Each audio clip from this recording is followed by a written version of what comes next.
Bem, meus amados, antes de fazer a leitura do texto bíblico, nós vamos dar uma palavrinha aqui, só para apresentar a mensagem dessa manhã.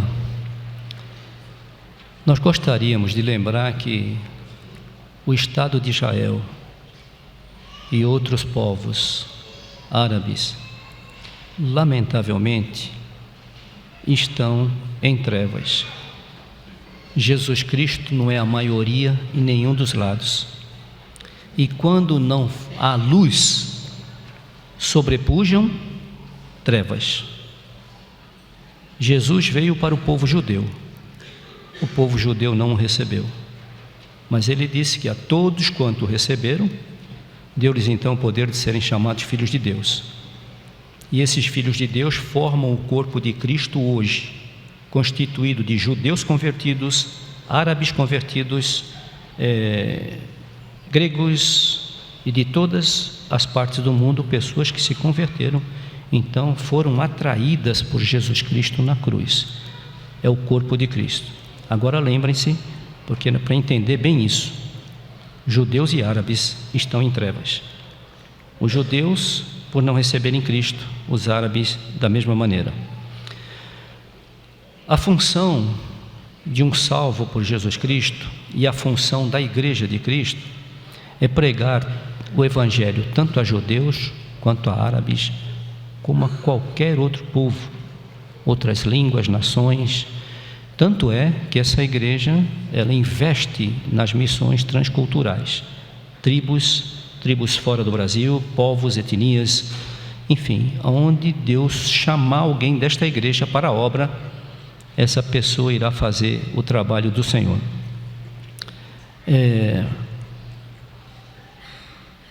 Judeus e árabes que entram no corpo de Cristo através do arrependimento, da confissão do pecado, esses são instrumentos preciosos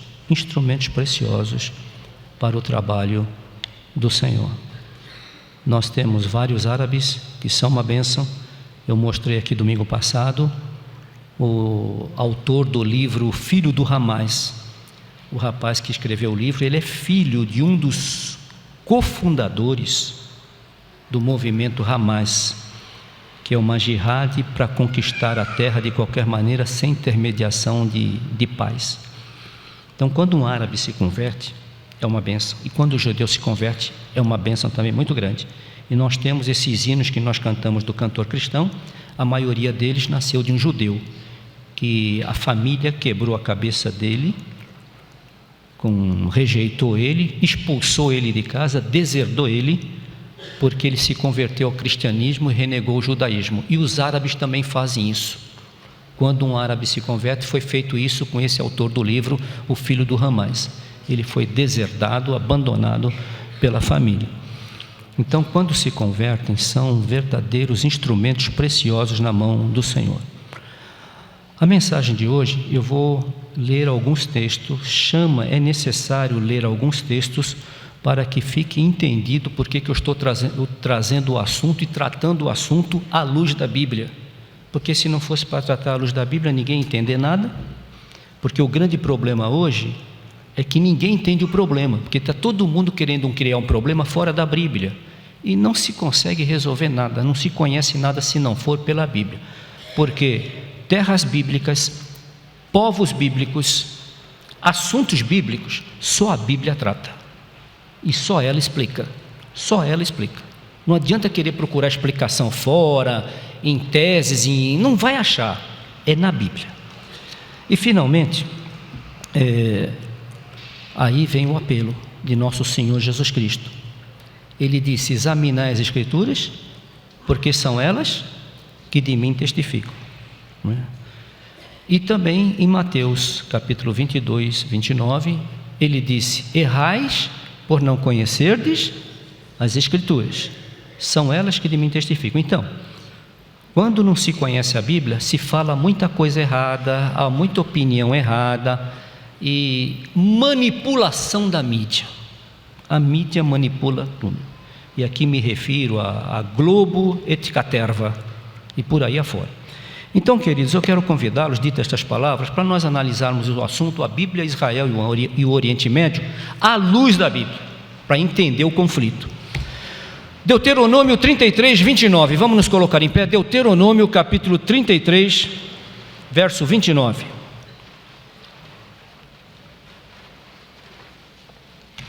Se o irmão perceber algum visitante ou amigo que está perto, sem a Bíblia, por favor, chegue perto para ele acompanhar a leitura do texto. Deuteronômio, capítulo 33, verso 29.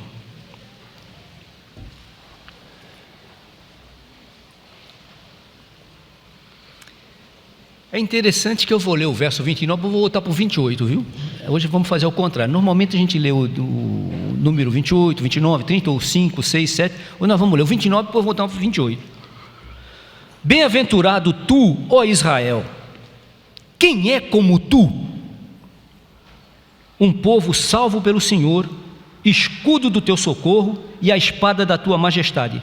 Por isso os teus inimigos te serão sujeitos, e tu pisarás sobre as suas alturas. Agora note a primeira frase do verso 28. Há uma palavrinha aí que diz muita coisa. Verso 28. Israel, pois, habitará só e seguro, solitário e seguro.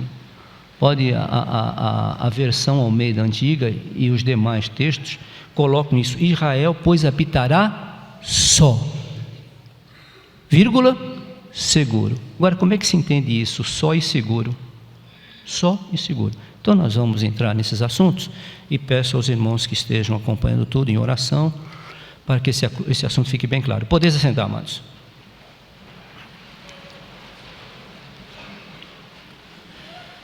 Meus queridos, qual é a importância de Israel na Bíblia?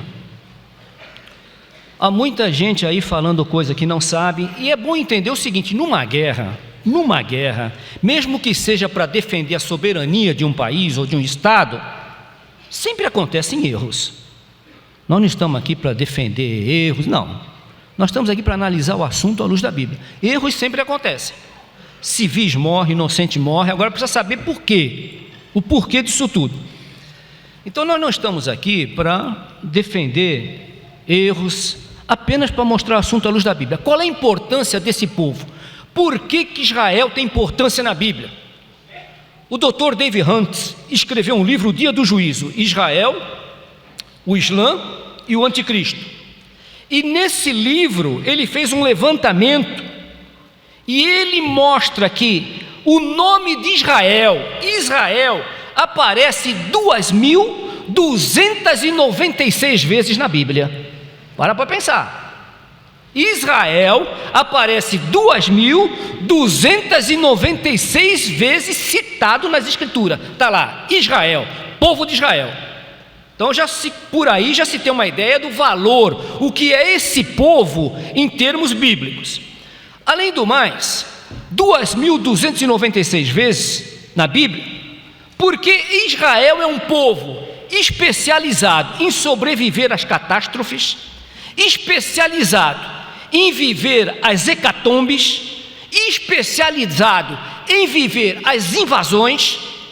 Enquanto muitos impérios acabaram na história, é só pensar isso, gente.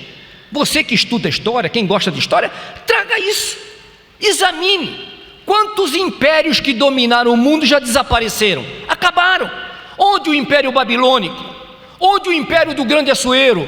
Onde a glória do Egito? Esses impérios acabaram. Onde a glória do Império Romano? Acabaram. Mas Israel prevaleceu a todos. Não conseguiram destruir o judeu. Não conseguiram acabar com o judeu. Não teve solução final para judeu. O que é que está por trás desse povo? O antissemitismo, ele é consequência de um ciúmes, e diga-se claro, a palavra certa é essa, um ciúmes, uma rejeição por parte dos homens para com esse povo, porque enquanto muitas coisas tinham tudo para dar certo, deram errado, segundo um professor que nós ouvimos um dia desse. E Israel, que tinha tudo para dar errado, deu certo. Então há um movimento antissemita, e aqui é bom que se entenda o que é um antissemitismo.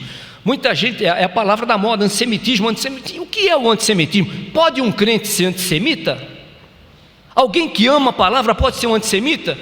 Então o antissemitismo surgiu há muitos anos atrás para revelar uma insatisfação, uma oposição aos países de idiomas semitas, países que falavam línguas semitas. Então estavam envolvidos os países do Oriente Médio, a maioria lá fala o idioma semita, principalmente ali entre os árabes, próprio Israel. Agora acontece que depois que um alemão, entendendo que a palavra na língua alemã era uma palavra muito forte e cientificamente ela não estava preparada para ser usada, então ele falou: é melhor nós fazermos uma observação científica para darmos uma conotação melhor ao antissemitismo. Porque há uma palavra nos alemães, os alemães tratavam os judeus, a causa dos judeus, como Judasen, ou Judasem. Judasem significa literalmente ódio a judeu. Ódio a judeu. Então esse professor alemão, cientista, ele disse: não, essa palavra é muito pesada, nós precisamos arrumar uma palavra mais científica. E aí veio a palavra antissemita na Alemanha, só para tratar contra Israel. E essa palavra, por ser uma palavra mais científica para ele, foi dividida em 3 partes, onde ele achou um respaldo científico nisso. Então a primeira parte é que haveria um antissemitismo contra Israel por causa da religião dos judeus. Aí vocês já ouviram falar que o judeu cometeu um deucídio, matando Jesus Cristo. Então ele pegou a parte religiosa, ele pegou a parte econômica, que o judeu é dono da maioria das riquezas do mundo, e realmente é, porque é bíblico. O que a gente vai fazer? É bíblico, está na Bíblia isso. Então ele pegou religião, economia e política. Ele pegou, juntou essas 3 coisas, e daí, com essas 3 coisas, cientificamente, os judeus foram odiados pelos alemães como uma raça inferior, uma raça que não tem direito a nada do lugar onde ele habitar. Então qualquer lugar que o judeu habitar, ele não tem direito a nada, nem mesmo lá em Israel. Aí a palavra antissemita ganhou corpo, o antissemitismo ganhou corpo, e só é tratado em função do judeu, e não mais de povos semitas. Muito bem, terras bíblicas, dita essas palavras, terras bíblicas, assuntos bíblicos e povos da Bíblia, somente a Bíblia vai explicar. E nós vamos aqui, para terminar essa introdução, eu vou convidar vocês a abrirem Mateus capítulo 23, Mateus capítulo 23, versículos 37 a 39. Jesus está prestes a começar o sermão do templo, no princípio das dores, e ele diz o seguinte, terminando o capítulo 23, novamente solicito os irmãos que perceberem visitantes sem Bíblia, ajude para que possam entender o assunto à luz da Bíblia. Olha, Jesus está terminando o capítulo 23, e ele termina para entrar no capítulo 24, que é onde ele vai prever a destruição de Jerusalém. Ele fala para Jerusalém, versículo 37 até o 39: Jerusalém, Jerusalém, que matas os profetas e apedrejas os que te são enviados, quantas vezes quis eu ajuntar os teus filhos, como a galinha junta os seus pintainhos, debaixo das tuas asas, e tu não quiseste. E se rejeitou, vai ter consequência. Eis que a vossa casa vai ficar-vos deserta. A casa do judeu é Jerusalém, porque em Jerusalém tinha o templo, e o templo ficaria deserto. Porque eu vos digo que desde agora, me não vereis mais, até que digais, bendito o que vem em nome do Senhor. E eles vão dizer isso ainda. A Bíblia fala que eles vão dizer isso. Zacarias capítulo 12 e capítulo 14, eles vão dizer isso um dia.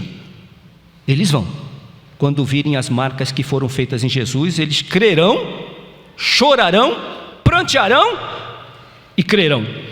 Então, queridos, o capítulo 24, versos 1 e 2, depois que ele fala isso aqui, ele já entra no capítulo 24, e aí a profecia da destruição do templo e da destruição de Jerusalém. E quando Jesus ia saindo do templo, aproximaram-se dele os seus discípulos para lhe mostrar a estrutura do templo.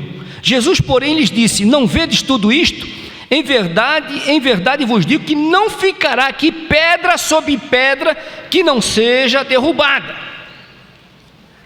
Muito bem, Jesus Cristo foi crucificado, ressuscitou, foi ao céu. 70 anos se passaram. Tito Vespasiano invadiu Jerusalém, destruiu o templo. O Império Romano pôs o judeu para fora de lá da terra. Os judeus fugiram, foram expatriados pelo mundo todo, desterrados. Foram mais uma vez amargar um exílio.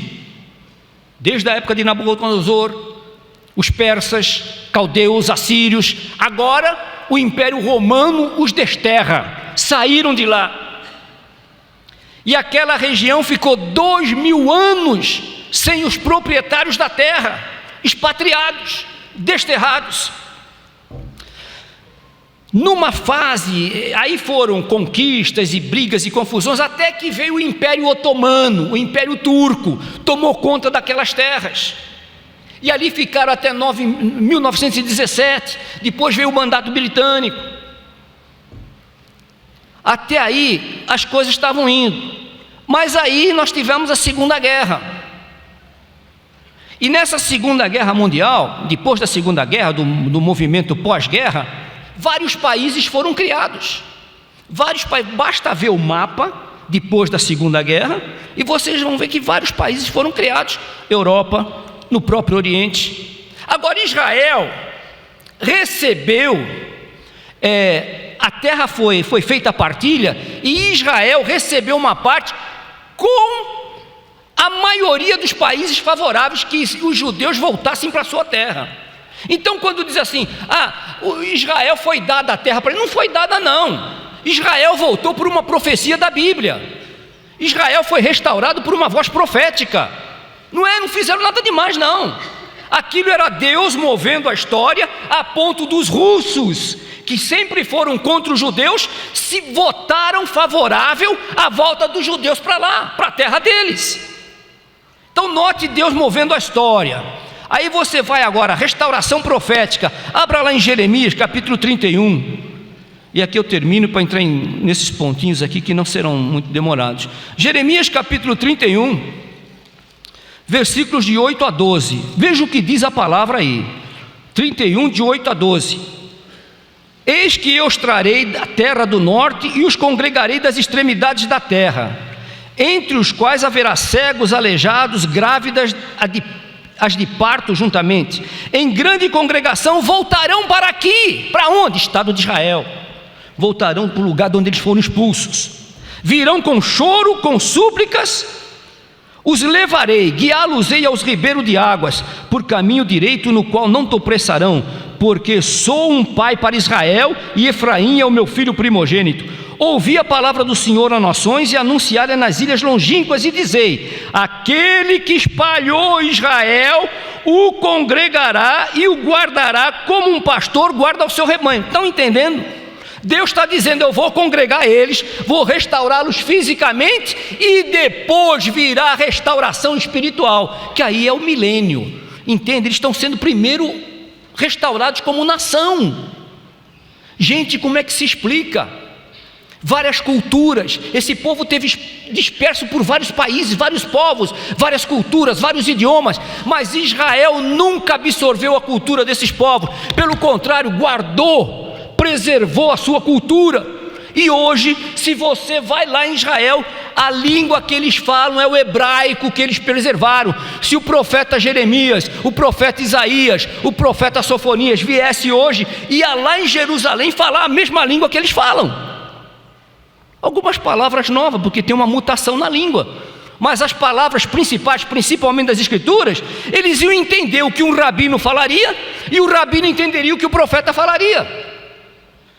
O que é que faz isso, gente? Porque normalmente outros povos são absorvidos pela cultura e pelo idioma do povo que os conquistou, mas Israel não. Então olha aqui que diz: porque o Senhor resgatou Jacó e o livrou da mão do que era mais forte do que ele. Então, queridos, a diáspora, restauração física, em 1948 foi feita a partilha, Israel voltou para a terra, uma terra que lhe foi dada, e eu quero mostrar na Bíblia. Agora, por que Deus deu a terra? Eu não vou saber. Por que Deus se simpatizou com o judeu? Também não sei explicar.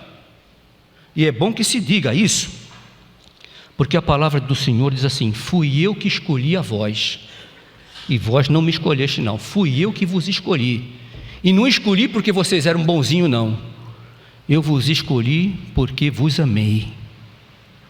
Vai entender isso? Eu não entendo. Mas foram escolhidos por Deus para introduzir esse livro sagrado que você tem na sua mão aí. Esse livro foi escrito por judeu, com exceção, se não me engano, do Evangelho de Lucas e o livro de Atos, porque Lucas era grego. O resto foi escrito por judeu. Os profetas eram judeus. E o maior judeu de todo o tempo, quem foi? Jesus foi o maior judeu de todos os tempos. Então, se você abrir a Bíblia aqui em Josué, são muitas passagens sobre isso. Eu só vou me limitar a ler Josué, mas tem muitas passagens que são um pouquinho longas, e elas definem a extensão da terra, os limites da terra, né, até onde a terra vai. Olha aqui, Josué 1, 2 a 4. Moisés, meu servo, é morto. Levanta-te, pois, agora, passa o Jordão, tu e todo este povo, a terra que eu dou aos filhos de Israel. Todo lugar que pisar a planta do vosso pé, vos-lo tenho dado, como eu disse a Moisés, desde o deserto e do Líbano até o grande rio, o rio Eufrates, toda a terra dos heteus e até o grande mar, para o poente do sol será o vosso termo. Isso aí foi decretado por Deus, e é onde agora Israel está voltando para esses termos, a sua terra, biblicamente falando. Biblicamente falando. Meus queridos, em Deuteronômio, capítulo 28, verso 13, volte para lá.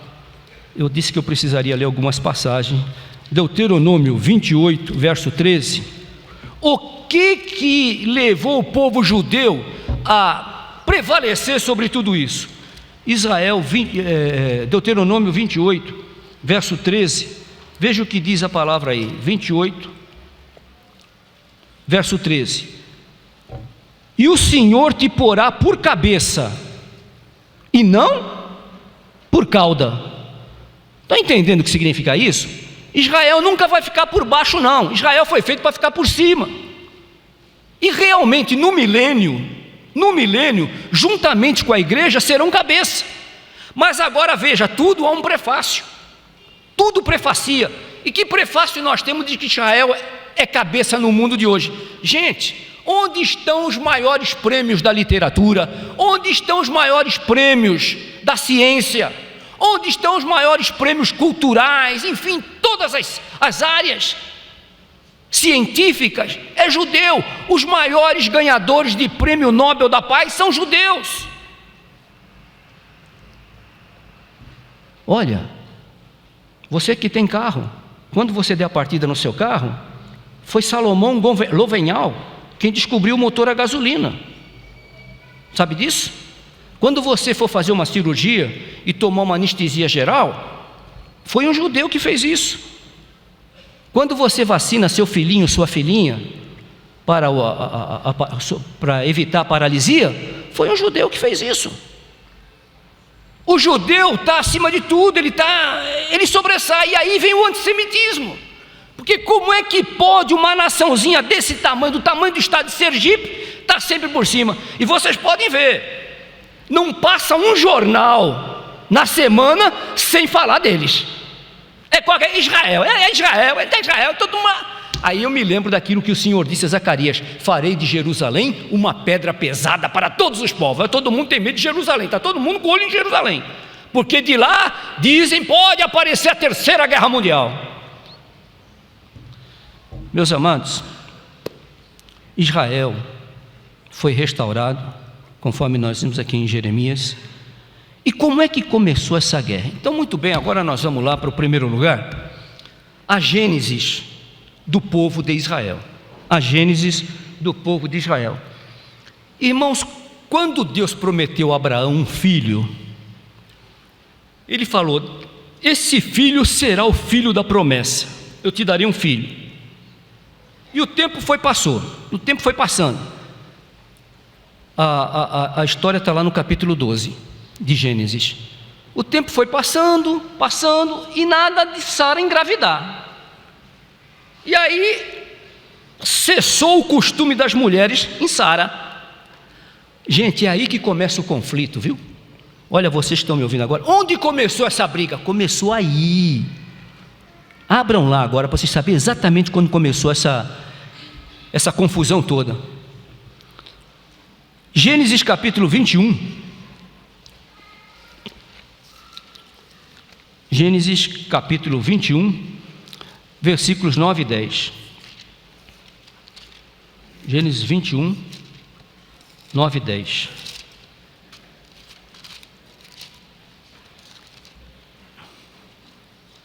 Está escrito aqui o dia que o menino foi desmamado, Isaque. Muito bem, Sara engravidou, mas antes de engravidar ela teve um plano. Ela disse: bem, eu estou ficando velha, já cessei o costume das mulheres, meu marido também está envelhecendo. Ela chamou o marido e disse assim: olha, eu tenho uma escrava aqui, você deita com a minha escrava, porque naquele tempo a escrava, o que a escrava produzisse, era o costume naquela época.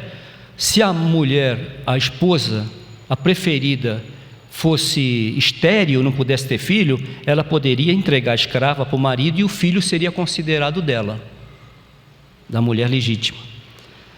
Então ela pegou e disse: olha, Abraão, você está velho, eu estou ficando velha, eu vou te dar minha escrava Agar, deita com ela. Aí o Abraão, a Bíblia diz, Abraão anuiu, gostou da ideia, tá bom, deitou com a escrava e nasceu um menino chamado Ismael, mas filho da escrava. Preste bem atenção. Uma precipitação que está até hoje, essa precipitação, esse erro da precipitação está até hoje aí. Aí passou um tempo, Ismael já estava na adolescência. O que acontece? Sara, a mulher legítima, fica grávida. E o Senhor não disse a Abraão: não te falei, você não soube esperar. Irmãos, nós nos precipitamos muito e arrumou muita confusão por causa de precipitação. Eu não falei para você que eu ia dar um filho, por que não esperou na minha palavra? E aí Sara engravidou. Que milagre, uma mulher velha engravida, nasce um menino, recebe o nome de Isaque. Agora até que o menino cresceu, aí chegou o dia do menino ser desmamado. Olha aí o que está escrito aí. Olha aí, vê aí, Gênesis capítulo 21, 9 e 10. Gênesis capítulo 21, verso 9 e 10. Verso 8: e cresceu o menino Isaque, e foi desmamado. Então Abraão fez um grande banquete no dia em que Isaque foi desmamado. Nunca esqueça que Isaque é o filho da promessa, porque é um assunto de Deus, é assunto divino. Quem é o homem para conhecer a mente do Altíssimo? E viu Sara que o filho da Agar, da escrava, olha, agora entra Ismael na história. E viu Sara que o filho da Agar, a egípcia, o qual tinha dado a Abraão, zombava de Isaque. Sabe como é que é? Já veio o ciúme. Olha lá o ciúme, já começou o ciúme. Então ele fazia pouco, perseguiu Isaque. Ele era mais velho, estava na adolescência, perseguiu o mais novinho. E viu Sara que o filho de Agar, a egípcia, o qual tinha dado a Abraão, zombava, e disse a Abraão: ponha fora essa serva e seu filho, porque o filho desta serva não herdará com Isaque meu filho. Ela já logo viu, vai ter problema. ele não vai herdar com o meu filho, porque Isaque era da promessa, foi ele que foi prometido a Abraão. O erro de Abraão não tinha nada a ver com a promessa de Deus. Deus, quando prometeu a Abraão, prometeu de Sara um filho. Os dois se anteciparam e nasceu a nação árabe através de Ismael. Agora, Deus não destruiu Ismael por amor, mas pelo contrário, ainda disse: farei dele uma grande nação, e ele será como um olha só, Ismael será como um jumento selvagem no meio dos povos, e vai morar à fronteira a tua casa. Que coisa, hein? E vai morar à fronteira a tua casa. Quer dizer, os judeus teriam como vizinho quem? Os filhos de Ismael. Está entendendo onde começou a confusão? É aqui, gente. Não vá procurar criar, foi na partilha, foi. Tem nada disso, está aqui a confusão. O problema é que o homem não aceita a Bíblia, gente. O homem tem um coração duro, mas não aceita a Bíblia. Aí vemos entendido aí, porque está matando criança. Peraí, vamos ver o que é, gente. Vamos analisar. Problema, a verdade é o seguinte: é Jeová contra Alá. Resumindo, qual é o problema? É Alá contra Jeová.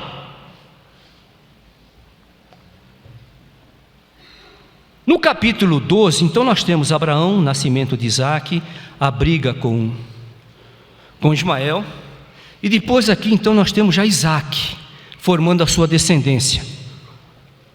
Isaque é chamado, vai formando a sua descendência, e aí vem o nascimento de Jacó. Abram lá em Gênesis capítulo 32.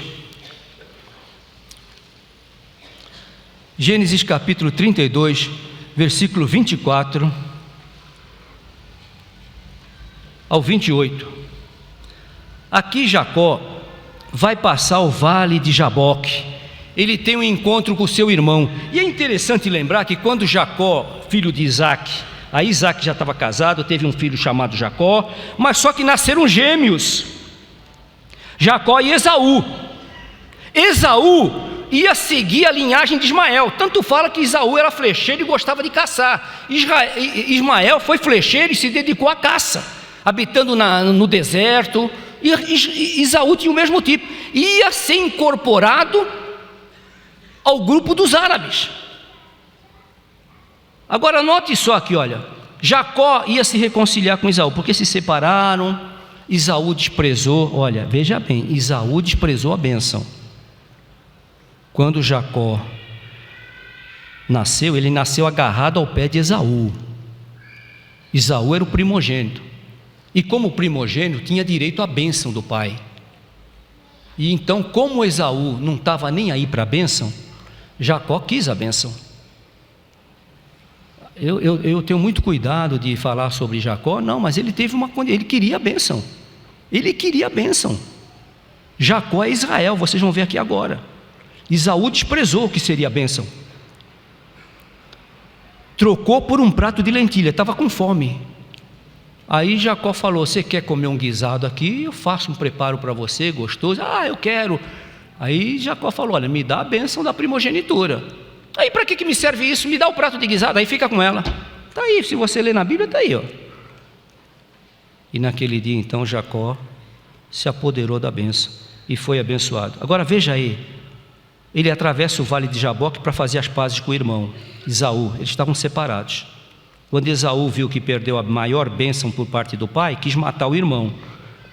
Vai vendo bem. E interessante, quando essas crianças estavam no ventre da mãe, Jacó e Esaú, o Senhor disse para Isaque: o maior vai servir o menor. No ventre da tua esposa, 2 povos, o maior servirá o menor. Muito bem, Abraão gerou Isaque, e agora Isaque então gerou Jacó e Esaú. Então Jacó parte para se reconciliar com o irmão. Veja lá, capítulo 32, o verso 24. Jacó, porém, ficou só. Notaram? Ficou só. Notaram que lá em Deuteronômio, Israel habitará só. E lutou com ele um homem até que a alva subiu. E vendo esse homem era um anjo que daí. E vendo este que não prevalecia contra ele, quer dizer, o anjo não prevalecia contra Jacó, tocou a junta da coxa de Jacó e se deslocou a juntura da coxa, lutando com ele. E disse o anjo: deixa-me ir, porque já a alva subiu. Porém Jacó disse: não te deixarei ir se tu não me abençoares. Queria a bênção, viram lá, ele queria a bênção e lutou pela bênção. Queria a bênção e lutou pela bênção. E disse-lhe o anjo: olha, qual é o teu nome? E ele disse: Jacó. Verso 28. Então disse o anjo: não te chamarás mais Jacó, mas Israel. Nasceu os judeus aí, nasceu o povo judeu aí, nasceu a nação de Israel aí, que passou a ser perseguida pela história toda. Aqui foi o Gênesis de Israel. Pois como um príncipe lutaste com Deus e com os homens e prevaleceste. Agora é bom que se diga, não é que ele lutou com o anjo e teve mais força que o anjo, não. O anjo é claro que podia acabar com ele ali, mas exatamente não acabou com ele. Sabe por quê? Se deixou vencer para revelar a Jacó que Deus nunca o destruiria. Entenderam? Deus nunca, por isso é que o anjo se deixou vencer, cutucou só a coxa dele, que ele ficou mancando até o final da vida dele. Mas Deus se deixou vencer para que Israel lembrasse que Deus nunca, por amor ao seu santo nome, nunca destruiria os judeus. Então nasceu lutando com Deus e prevalecendo. Sobreviveram exílios, não perderam a identidade, como muitas nações semitas ou outras nações. Deus os escolheu. Abra lá Deuteronômio capítulo 7, versículo 7 e 8. Deuteronômio 7, versículo 7 e 8. Olha o que diz a palavra aqui do Senhor. O Senhor não tomou prazer em vós, nem vos escolheu, porque a vossa multidão era mais do que a de todos os outros povos, pois vós eres menos em número do que qualquer outro povo. Olha, Deus está dizendo aqui: eu não escolhi vocês porque vocês eram muitos, não. Vocês eram o menor que tinham de todos os povos, eram vocês. Agora olha o que diz o 8: mas porque o Senhor vos amava, e para guardar o juramento que fizera a vossos pais, o Senhor vos tirou com mão forte e vos resgatou da casa da servidão, das mãos de Faraó. Entenderam? Não foi Israel que escolheu a Deus, Deus escolheu Israel. Agora vai me perguntar por quê? Como é que eu vou saber? Ele escolheu Israel porque amava Israel. Não vou entrar nessa área. Amava e acabou. Deus é Deus. E ainda no capítulo 14, verso 2, a mesma coisa: o Senhor te escolheu porque o Senhor te amava, não foste vós que escolheste a mim. Deuteronômio 14, 2. E nunca serão rejeitados. Olha, aqui eu vou terminando esse primeiro ponto para entrar nos dois últimos. Nunca serão rejeitados, gente. Essa história que as igrejas, muitas delas, porque não entendem o que é o pré-milenismo, e aqui eu respeito quem quer ser amilenista, quem quer ser pós-milenista, nós respeitamos. Agora nós aqui somos pré-milenistas, porque digo a vocês, é difícil entender um livro profético da Bíblia se não crê no milênio. Os profetas Isaías, Jeremias, Oséias, Amós, não tem explicação se não for milênio, gente. A escatologia sem o milênio, ela fica aleijada. É por isso que a gente nota muitos ministérios amilenistas com pouca pregação escatológica. Não tem base. Então inventaram a teologia da substituição. E vou dizer uma coisa aqui, hein? Ela existe. Mas como assim? Existe. Só que ela é aplicada de uma maneira errada. Eu já falei isso aqui. A teologia essa teologia da substituição, ela é aplicada de maneira errada. O que a igreja fala com relação a isso? Até igrejas batistas, elas dizem o seguinte: acabou a velha aliança, Jesus veio e Israel foi rejeitado, acabou. Deus não tem mais nada com Israel, gente. Como não? Como não? Israel está rejeitado, agora a igreja está no lugar de Israel, não está não. A teologia da substituição é exatamente o contrário. É Israel quem vai substituir a igreja. Mas como assim? A igreja será arrebatada, nós teremos a grande tribulação. Os judeus é que vão pregar o evangelho na grande tribulação, porque já estão convertidos. Eles serão convertidos, vão pregar o evangelho na grande tribulação. Então a igreja sai. Se você olhar o Apocalipse, quando chega no capítulo 3, o capítulo 4 já não aparece mais a palavra igreja. A palavra igreja aparece até do capítulo 1 ao capítulo 3. No capítulo 4 em diante você não acha mais a palavra igreja. Por quê? A igreja subiu. Aí Israel, Deus começa a tratar com Israel. Vê os flagelos, 144 mil judeus vão se converter e vão pregar o evangelho na grande tribulação. Não, Deus não rejeitou Israel não. A teologia da substituição existe sim, só que está errada. Atualmente está errada, do jeito que estão dizendo está errado. E eu vou mostrar uma palavra do Senhor. Tem muitas, mas essa aqui, gente, alguém consegue mexer nas leis físicas desse mundo, desse cosmos, dessa criação? Quem é? Quem é o cérebro que vai mexer nessas leis físicas que nós temos governando a natureza? Abra lá em Jeremias capítulo 31. Jeremias, capítulo 31, versículos 35 a 37. Olha, veja bem, isso aqui, não estou tirando nada de contexto não aqui, viu? Não estou tirando nada do contexto. Eu só quero que os irmãos entendam o que está escrito aí, olha. Assim diz o Senhor. Assunto encerrado, hein? É dele que está falando. Assim diz o Senhor. Que Senhor é esse? É o Senhor que dá o sol para a luz do dia, e as ordenanças da lua e das estrelas para a luz da noite, que agita o mar, bramando as suas ondas. O Senhor dos exércitos é o seu nome. Se falharem estas, olha, presta aí atenção. Se falharem estas ordenanças, estas leis, de diante de mim, diz o Senhor, deixará também a descendência de Israel de ser uma nação diante de mim para sempre. Está entendendo aí, mano? Sabe o que está escrito aí? Deus está dizendo, se mudarem essas leis fixas do mundo, então Israel vai deixar de ser uma nação para mim. Assim disse o Senhor. Agora eu quero saber quem é que consegue medir o que está aí, ó. Se puderem ser medidos os céus lá em cima, e se puderem ser sondados os fundamentos da terra cá embaixo, se alguém fizer isso, também eu rejeitarei toda a descendência de Israel por tudo quanto fizeram, diz o Senhor. Estão entendendo? O amor de Deus por Israel é eterno. E no capítulo 31, nesse mesmo capítulo, se não me engano no verso 3, ele diz assim, com amor eterno eu vos amei.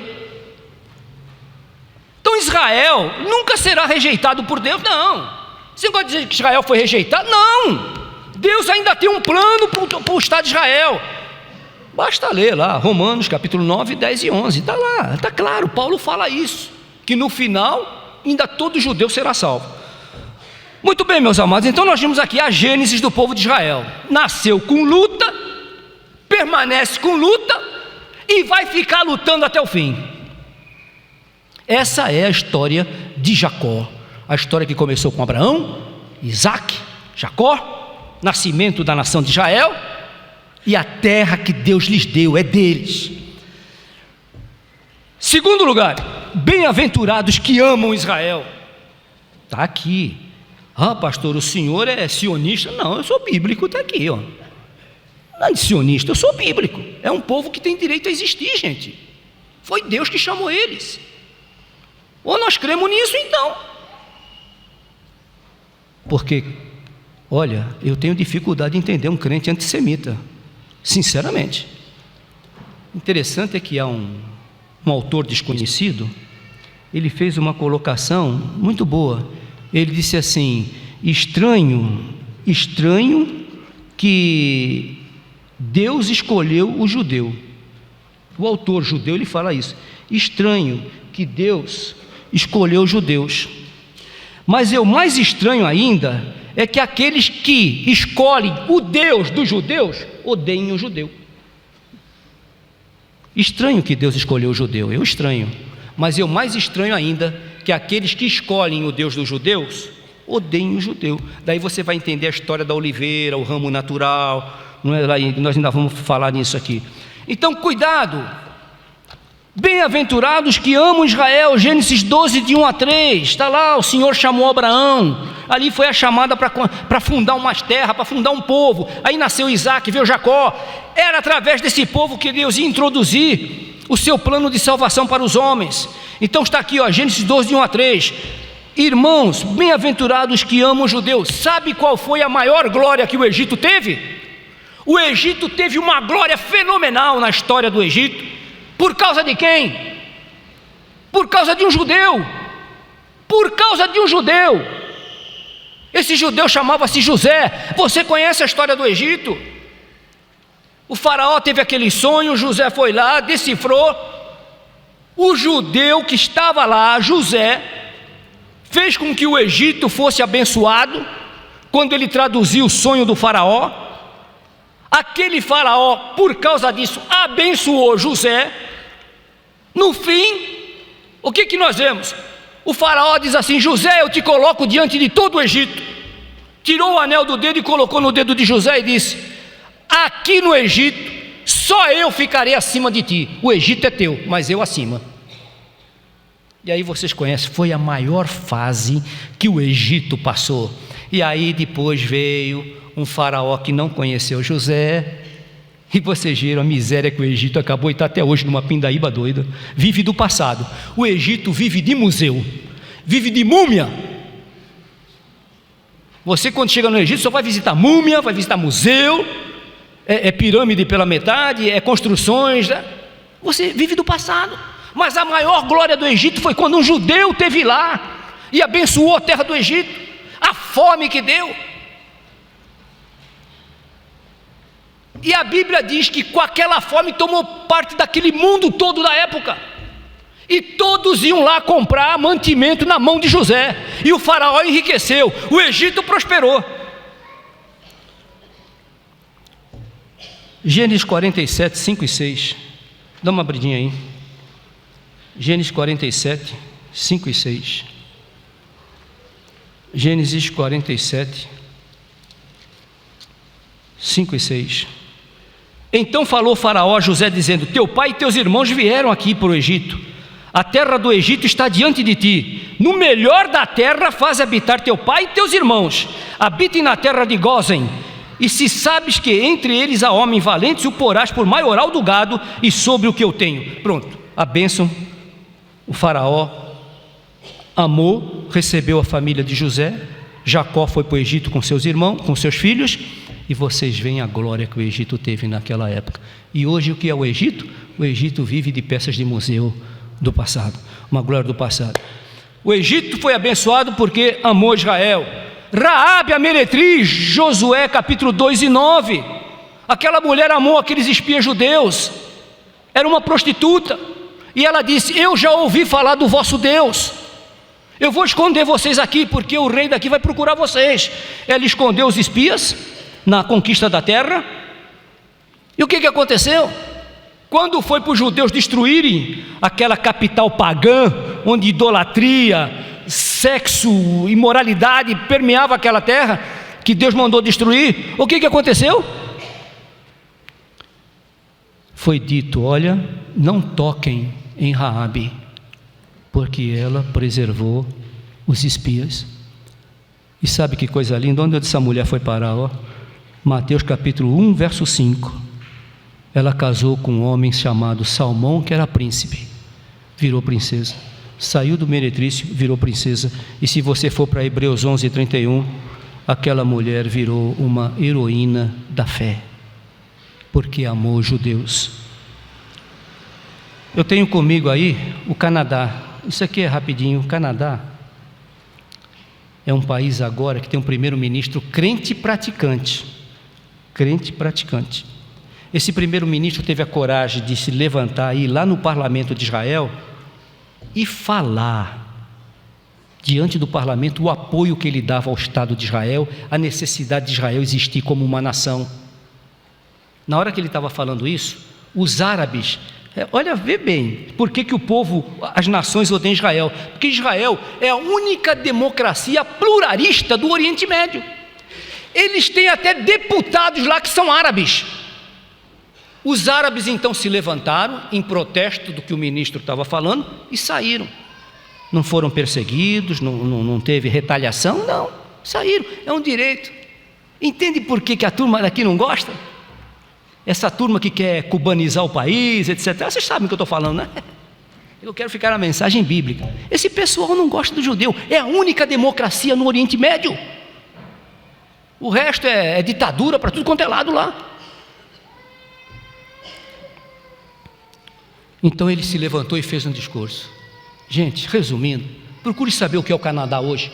Procura saber o que é o Canadá hoje na mão desse homem. Tudo que esse homem faz lá está prosperando. Sabe por quê? Irmãos, tem uma promessa maravilhosa. E aqui igrejas, vocês estão me ouvindo, igrejas e crentes.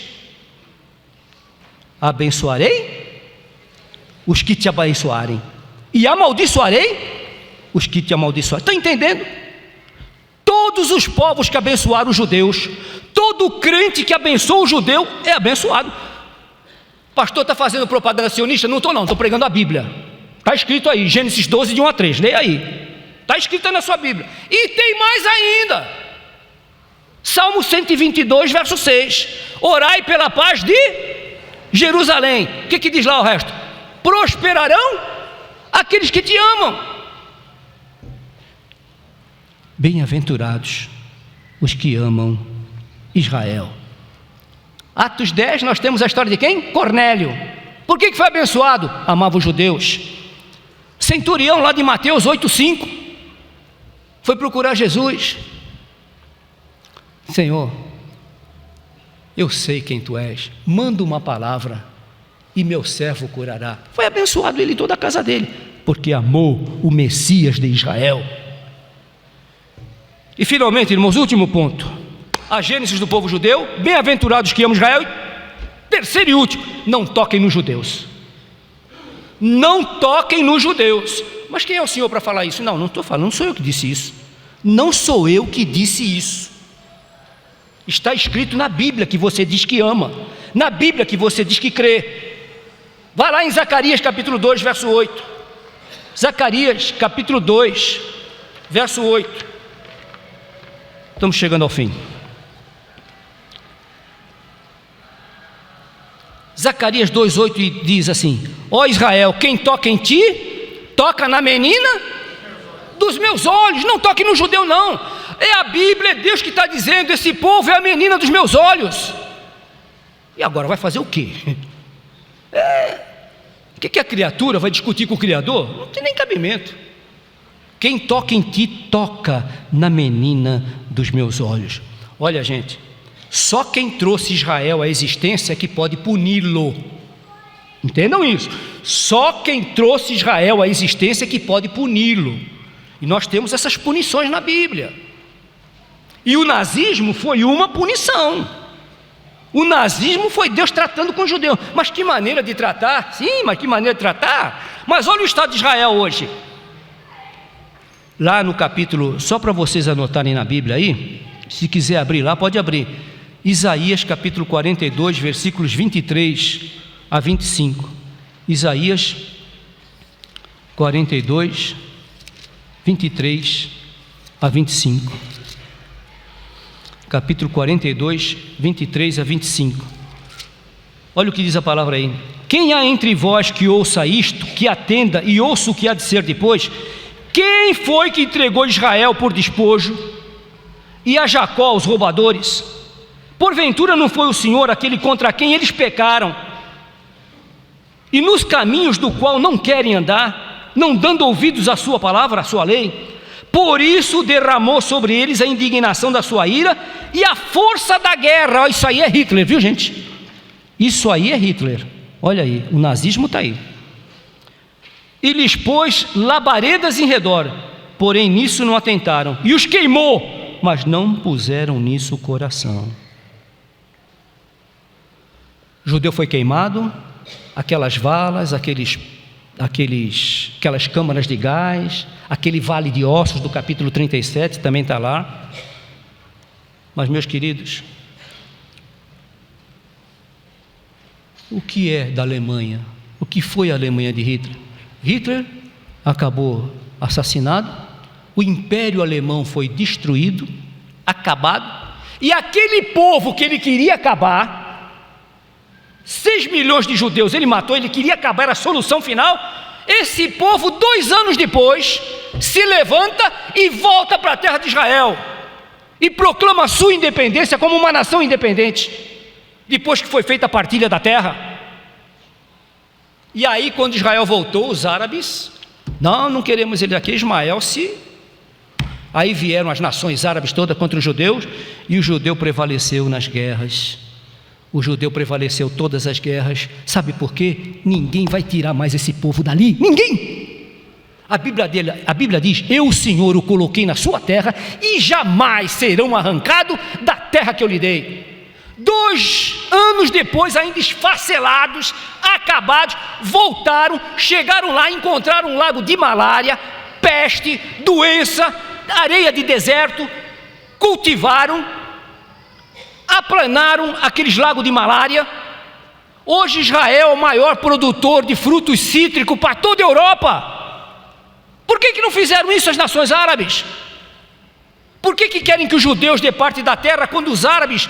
Veja no mapa lá, olha o mapa do Egito, o mapa daquelas nações árabes, é cada mapa desse tamanho. O do judeu nem aparece, você tem que olhar com uma lupa. É direitinho Jacó agarrado no pé de Esaú, direitinho. Mas não vai destruir, gente, é bíblico, está aqui. Está aqui. Sobreviveram ao Holocausto. A Alemanha foi dividida em 2 partes, a Alemanha Ocidental e a Alemanha Oriental. Uma vergonha. Mas Israel colocou uma bandeira lá, a bandeira com a estrela, e está lá até hoje, e tem produzido coisas maravilhosas para o mundo.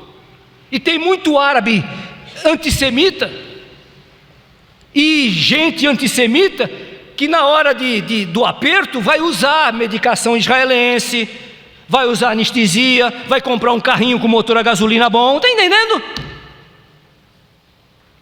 Agora eu vou dizer para vocês por que ninguém gosta de judeu.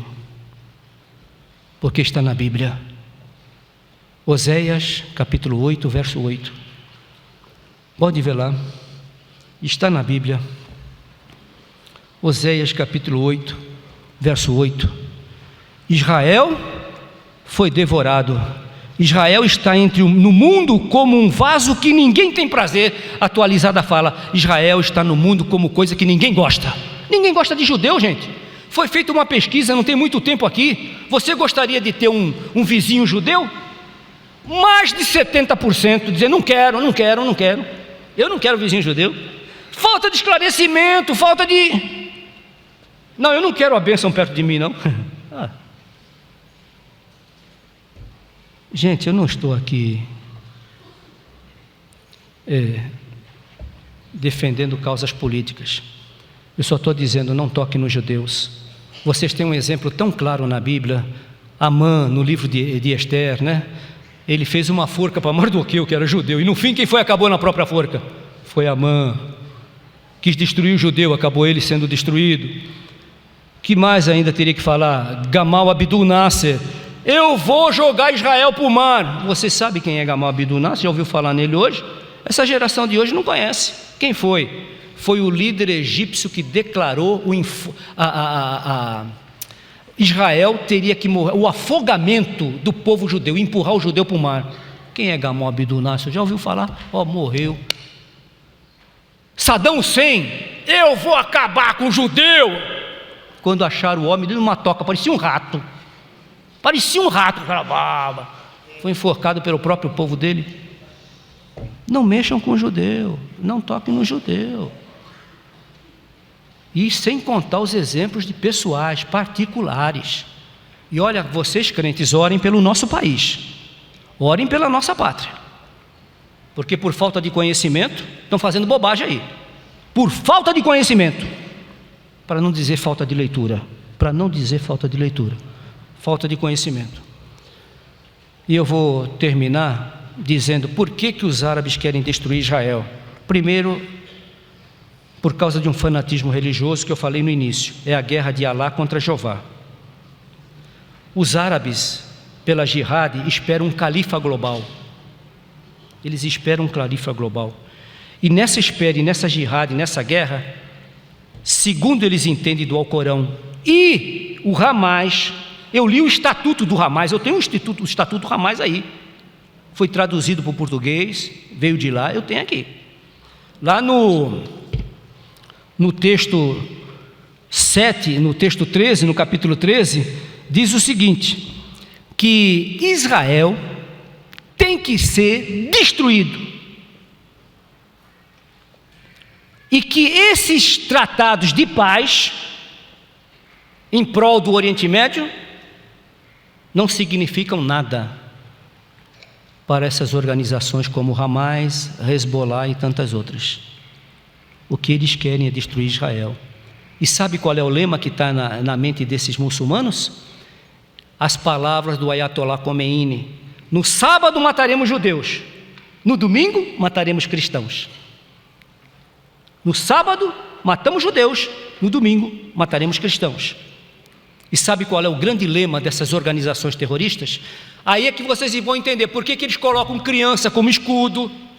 Eu tenho aqui, eu não posso ler não, porque é muita coisa. Aqui, Folha de São Paulo, um homem que não é crente, está aqui, não é evangélico, Reinaldo Azevedo, o blog dele está aqui, outros blogs aqui.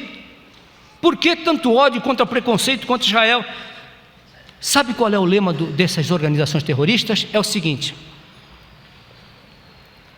a fraqueza do judeu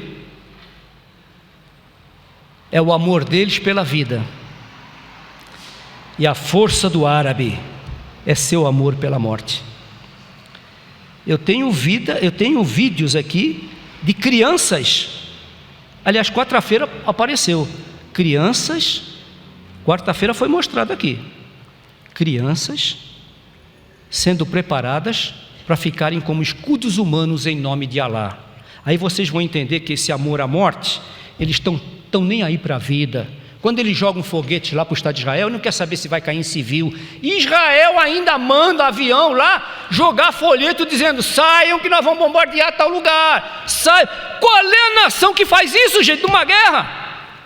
Ainda manda folheto. Agora, por que as crianças são atingidas? Porque o Hamas coloca elas como escudo humano, coloca os velhos, as velhas. Sabe o que foi que Arafat pediu para as mães palestinas?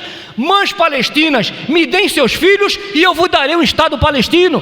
E elas deram, e está aí, homens bombas, escudos humanos. Eu tenho uma foto que uma criança pequenininha, já com aquele negócio que eles usam, e com uma metralhadora na mão. Então ele coloca os escudos humanos, e aí vem aquelas fotos, o Ocidente se revolta. Gente, eu não estou dizendo que Israel não erra, também erra, mas numa guerra, ele ainda manda aviso. Vocês estão vendo isso aí, a Globo até que tem noticiado, Israel está espalhando avisos para que a população civil saia, porque eles vão bombardear a tal hora determinado lugar. Qual é o povo que faz isso numa guerra, gente? E guardem bem, Israel, sabe como é que é o nome do exército de Israel? Exército da defesa do Estado de Israel. Israel nunca atacou ninguém, nunca começou. Esse conflito mais recente, lembrem-se, os de memória curta, esse conflito mais recente só começou porque 3 meninos judeus na flor da idade foram capturados e mortos por essas organizações terroristas, Hezbollah, Hamas e etc, e mais as que tenha. Aí Israel retaliou, ele se defende, ele não vai procurar atacar. Israel já decretou um cessar-fogo durante algumas horas, dias, aí começam os foguetes de lá. Por quê? Por que as nações árabes e o mundo não mandam o Hamas parar? Tem que ter um judeu para parar. E vou dizer uma coisa para vocês: se Israel tivesse deposto as armas, já não existiria mais como nação, não.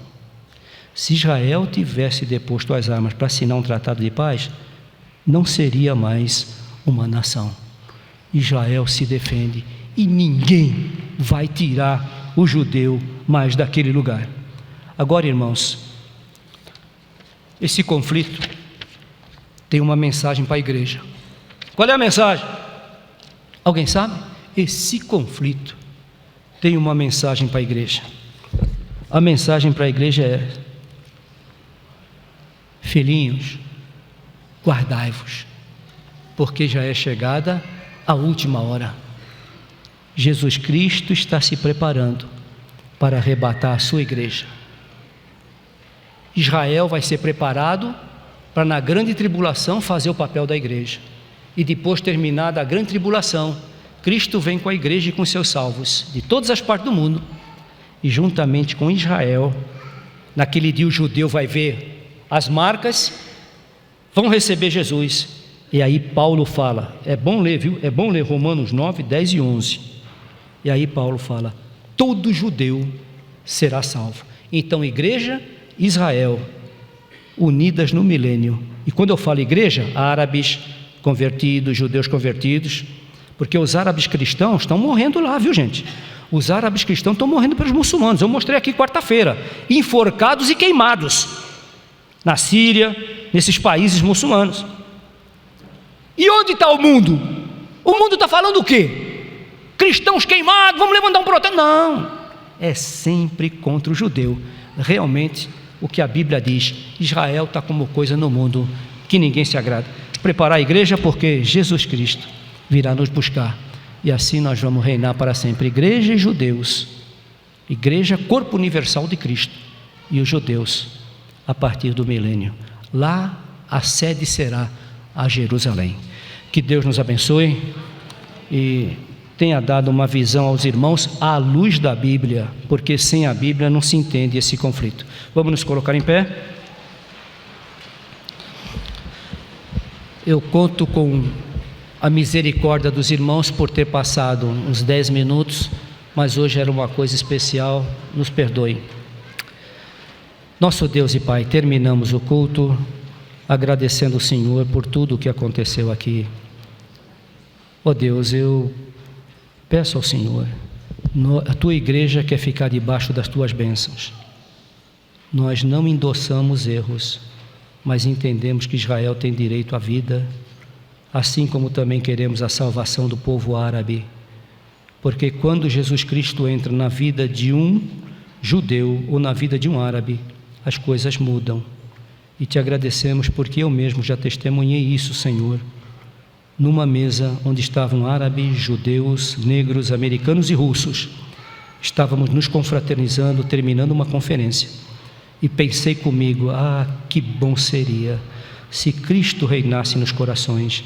Quantas mesas nós teríamos assim, vivendo a verdadeira paz que o teu Filho nos dá. Senhor, abençoa a tua igreja, leva-nos em paz para os nossos lares, cuida do trabalho da noite, que seja uma bênção. Abençoa o pastor Sidney também, que foi fazer o trabalho em Catarina, que ele possa voltar também debaixo da tua proteção. Nós oramos em nome de Jesus e para a sua glória. Amém.